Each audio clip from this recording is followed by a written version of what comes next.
कि कोई सब सुनवाई नहीं लेता, कोई अभी नहीं करता। वो दोनों आदमी में झगड़ा किया, हम यार बिहन गिरबे छलहुँ बथना हम सब नहीं देखलिए केकरा से लड़ाई भेले, केकरा से की भेले नहीं भेले।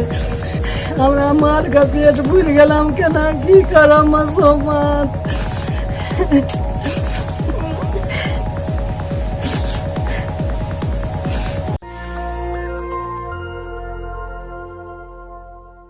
ये वीडियो देखा आपने, ये वीडियो है बिहार के दरभंगा का, जहां ये महिला एक अपने लिए इंसाफ की मांग कर रही है। ये महिला, इसकी आवाज में दर्द समझा जा सकता है।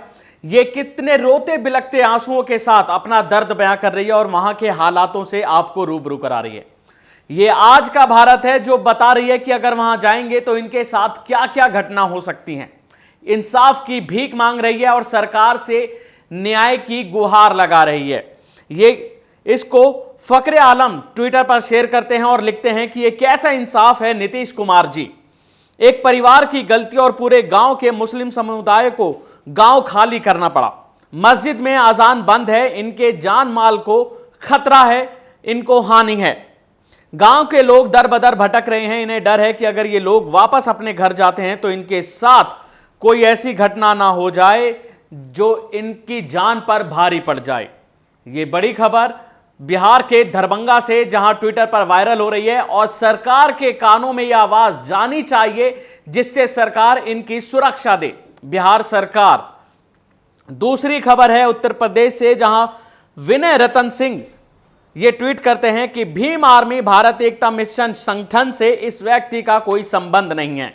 हमारे सभी कार्यकर्ता भारतीय संविधान को मानते हैं।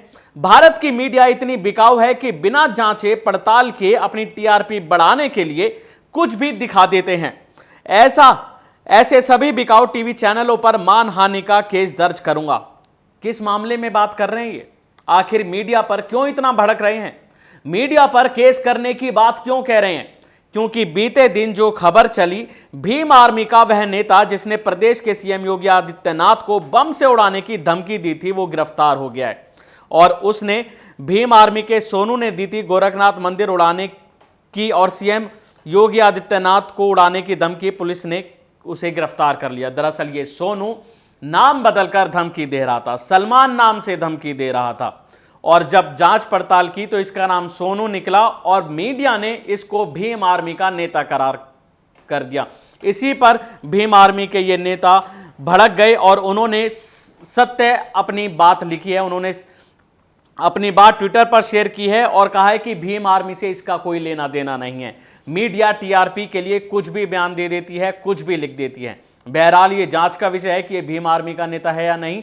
और जो विनय रतन जी कह रहे हैं कि मीडिया पर भी मैं केस दर्ज करूंगा, वो भी एक बड़ा आरोप है, वो भी एक बड़ी बात है कि मीडिया टीआरपी के लिए कहीं से भी किसी का भी कोई भी कनेक्शन जोड़ देती है। वहीं एक और बड़ी खबर है शाहजहांपुर के ग्राम बितौनी से। पंचायत भवन पर बनी बाबा साहेब की पेंटिंग पर कालिक पोती और उनके लिए अपशब्द लिखे। कौन हैं ये लोग? कहां से आते हैं जो बाबा साहेब के लिए इतना सम्मान नहीं रखते? वो बाबा साहेब जिन्होंने भारत को संविधान दिया, वो बाबा साहेब जिन्होंने हर इंसान को सर उठाने की आजादी दी, वो बाबा साहेब जो संविधान के रचयिता हैं, जिन्होंने संविधान के जरिए हर इंसान को अपनी बात कहने का हक दिया। अगर ये आज संविधान ना लिखते तो आज मनुस्मृति लागू होती और शायद वही होता जो मनुवादी चाहते हैं। लेकिन बाबा साहेब के सम्मान में ये वो कौन लोग हैं जो कालिक पोतते हैं? इन पर सख्त से सख्त कार्रवाई होनी चाहिए। और अंबेडकरवादी, ये देश अंबेडकरवादी जो कि इनके नाम से ही लोग इन्हें फॉलो करते हैं, इनके मानने वाले हैं, जो कि ये संविधान से देश चलता है, लोकतंत्र देश है, सब इनके आगे शीर झुकाते हैं तो केवल इसलिए इनको सम्मान की नजरों से देखते हैं। इन्होंने सभी को सम्मान दिया और समान अधिकार दिया। और इन पर जो ये गुस्ताखी करी है, जो इनके सम्मान में जो किसी ने भी ये करा है, उसको कड़ी से कड़ी सजा तो जरूर मिलनी चाहिए। तो वहीं तान्या यादव हैं जो संजय राउत के आरोपों पर बोलती हैं कि भाजपा के केंद्रीय मंत्री ने शरद पवार जी को धमकी दी है। बड़ा आरोप है। मंत्री ने कहा है कि अगर महाविकास अघाड़ी सरकार को बचाने का प्रयास किया तो शरद पवार को घर नहीं जाने दिया जाएगा। शरद पवार एनसीपी का एक बड़ा नाम, महाराष्ट्र की राजनीति में सबसे बड़ा नाम शरद पवार, उनको धमकी दी गई है। अब इस बात में कितनी सच्चाई है वाकई गौर करने लायक है। तो वहीं दूसरी खबर जो आती है राजस्थान के जालौर से, जहां ये वीडियो आप अपनी स्क्रीन पर देख रहे हैं कि कैसे एक युवक एक व्यक्ति को इतनी बुरी तरह से पीट रहा है, इतनी बेरहमी से पीट रहा है। शायद ये युवक इस आदमी की बेटे की उम्र का है, लेकिन ये उम्र का लिहाज किए बिना कितनी बेदर्दी से मार रहा है। ये मैं आपको मामला बता दूं, मुस्लिम युवक को हिंदुओं ने 3 दिन तक बंधक बनाया, गोबर फिकवाया और इसकी पिटाई भी की। राजस्थान के जालौर के दहीपुर गांव की यह घटना है, जहां बीके खान इस युवक का नाम बताया जा रहा है, जो पिट रहे हैं। थायराइड के मरीज हैं और इलाज के लिए पैसे उधार लिए थे और 11 मई को इलाज के लिए गुजरात जा रहे थे। लेकिन यह घटना सामने आई है। इलाज के लिए अगर कोई पैसे मांगता है तो समझो साहब उसकी हालत कितनी खराब है। और ये राजस्थान के जालौर के जो लड़के जो पीट रहे हैं, इनसे क्या क्या घटना हुई, गोबर फिकवाया, पिटाई की, जरा नाम देख रहे हैं आप। और उससे भी ये कहीं ज्यादा घोर निंदा इस बात की है कि ये जो युवक पीट रहा है ये शायद इसके पिता समान की उम्र के हैं और उनका लिहाज किए बिना ये युवक उन पे डंडे बरसाए जा रहा है। आज इंसानियत इतनी शर्मसार हो चुकी है, वो आप इन खबरों में देख सकते हैं जो सोशल मीडिया आपको दिखा रहा है। तो वहीं हंसराज मीना ये कहते हैं कि कर्नाटक हाईकोर्ट के एक फैसले द्वारा SC/ST एक्ट और दलित आदिवासियों पर बड़ा हमला किया गया है। कहा गया है कि जब तक सार्वजनिक स्थान पर गाली नहीं दी गई हो तब तक SC/ST एक्ट नहीं लगेगा। यह क्या तुगलकी फरमान है। समाज से अनुरोध है कि 2 अप्रैल 2018 की तरह आंदोलन के लिए तैयार रहें। कितनी बड़ी बात है। यह कर्नाटक हाईकोर्ट का एक फैसला है जहां SC/ST एक्ट और दलित आदिवासियों पर बड़ा हमला है। शायद अगर कोई अकेले में गाली देगा तो इसका प्रूफ नहीं होगा। अगर कोई गाली दे रहा है तो गाली खाने वाले को यह गुजारिश करनी पड़ेगी, रुकिए साहब, जरा सार्वजनिक स्थान पर चलते हैं, वहां गाली दीजिए जहां 4 लोगों को पता चले और कि आपने मुझे गाली दी है, आप मुझे बेइज्जत कर रहे हैं, आप मुझे अपशब्द बोल रहे हैं। अकेले में आप मत सुनिए किसी की, उनसे कहिए, उनसे आग्रह करिए कि जरा सार्वजनिक स्थानों पे चलते हैं, बीच चौराहे पे चलते हैं जहां पर 4 लोग जमा हों और उनके बीच आप मुझे बेइज्जत करिए, तब मैं न्याय पाने का हकदार होऊंगा। क्या जमाना आ गया है, जरा सोचिए। और एक दूसरी बड़ी खबरों में आपको बता दूं कि आखिर वो भी क्या खबरें आ रही हैं, उन पर भी नजर डालिए जो सोशल मीडिया पर सुर्खियां बनी हुई हैं। दुनिया में रहने लायक टॉप 100 शहरों में एक भी भारत का शहर नहीं है। और बात हुई थी 100 स्मार्ट सिटी बनाने की। पल्लवी पटेल ये ट्वीट करती हैं कि वो स्मार्ट सिटी का पैसा महाराष्ट्र के विधायकों पर तो नहीं लग रहा। जाहिर सी बात है, जब इतने विधायक खरीदे जा रहे हैं, 5 स्टार होटल में उन्हें स्टे किया जा रहा है, पर डे का 6 से 7 लाख रुपए का खर्चा है, तो सोचिए आखिर कितना खर्चा हो रहा होगा। विनोद कापड़ी ट्वीट करते हैं कि तो समाचार यह है कि ईडी ने शिवसेना विधायक अर्जुन गोटकर से जुड़ी संस्थाओं की 235 करोड़ की जमीन जब्त कर ली। अर्जुन खोदकर लगातार उद्धव ठाकरे के साथ खड़े हैं। ईडी के इस कार्रवाई का महाराष्ट्र संकट और मोदी से कोई लेना देना नहीं है। समाचार खत्म है। समाचार अभी शुरू हुआ है।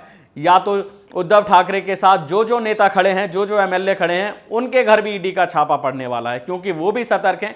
उद्धव ठाकरे के साथ खड़े होने वाले हर MLA को यह डर है कि कब ED, CD, IT इनकी रेड कब पड़ जाए, क्योंकि जो होटल में हैं, जो एकनाथ शिंदे के साथ हैं, वो सेफ हैं और उनमें से कुछ मंत्री पद के सपने भी संजोए हुए हैं, क्योंकि वो गए ही इस लालच में कि जब एकनाथ शिंदे अगर मुख्यमंत्री बनते हैं तो उनके साथ जो MLA हैं उनमें से मंत्री की मलाई भी काटेंगे। लेकिन जो उद्धव ठाकरे अभी CM है और उनके साथ जो विधायक हैं, जो सीना चौड़ा करके खड़े हुए हैं, उनको यह डर है कि कब उनके यहां ED की रेड पड़ जाए, कब उनके यहां IT की रेड पड़ जाए।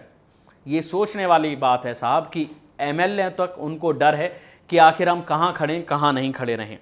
तो वहीं पुनीत कुमार सिंह ये कहते हैं कि 34,615 करोड़ का सबसे बड़ा बैंक घोटाला हुआ है। सरदार, इतने रुपए में विधायक क्या पूरी की पूरी सरकार और मीडिया खरीद लेंगे। 34,615 करोड़, कोई 10, 20, 50 करोड़ नहीं, 34,615 करोड़। सोचिए कितना बड़ा घोटाला है ये। बड़े बड़े ललित मोदी, नीरव मोदी, विजय माल्या 8-8, 10-10 हजार करोड़ के घोटाले करके यहां से भाग जाते हैं। वो कोई अपना पैसा लेके नहीं गए हैं, सरकार को चूना लगा के नहीं गए हैं। सरकार तो साथ है, सब पता है। वो चूना देशवासियों को लगा कर गए हैं, वो चूना आपको लगा कर गए हैं। जब भी आप ये खबर पढ़ते हैं ना, तो आपको फर्क पड़ना चाहिए कि हमारे देश का हजारों करोड़ रुपए पैसा वो बाहर ले जाते हैं, चूना लगा जाते हैं, और वो किससे वसूला जाएगा? वो आपसे वसूला जाएगा टैक्स के रूप में। आपकी जेब काटी जाएगी महंगाई बढ़ा के। जरा सोचिए।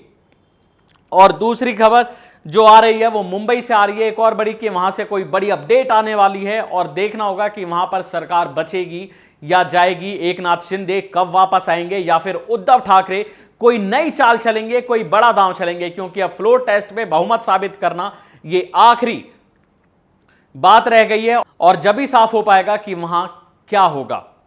तब तक के लिए आप बने रहिए सोशल मीडिया पर और हमारे चैनल को जरूर सब्सक्राइब कीजिए। शुक्रिया।